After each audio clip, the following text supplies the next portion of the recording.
ما بقولش كلام غير وانا قد، ولا عمر اتراجع مرة انا فيه. لو مين فكر يوم راح اصده، وكمان قادر وهرد عليه. وبلاش تستهزوا بقدراتي، سيبكم من الماضي انا الاتي، وكمان في الحاضر متحمل وبقول ممكن بكرة ترد. وتعيشوا معانا مع الواقع وتشوفوا العالم متغير.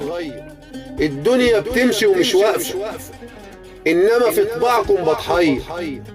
وبقولوا ازاي فكركم جابكم، فكرتوا ازاي ان ده يحصل. ونعيشوا في عتمة مع الايام حايرين تايهين وبلاش نوصل. ليه دايما عايزيننا في ضلمة، نفضلوا عايشين ملناش كلمة، وبتحكوا عن العدل يا ظلمة، وفي الخير على طول ليه بتعارضوا. في الدنيا مفيش فيه ناس غيركم، عارفينكم وعارفين ضمايركم.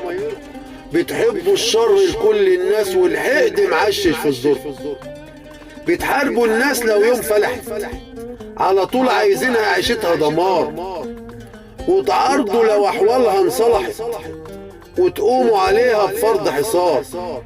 لكن مش ممكن تتغير، دي عقيدة حلفنا عليها يمين، وعزمنا وقلنا هتتطور بمساعدة كل المصريين. والشعب معانا بيتحمل، بيقول هنطور ونكمل، هنخلوا العالم يتأمل ويشوفوا وحدتنا هتعمل ايه.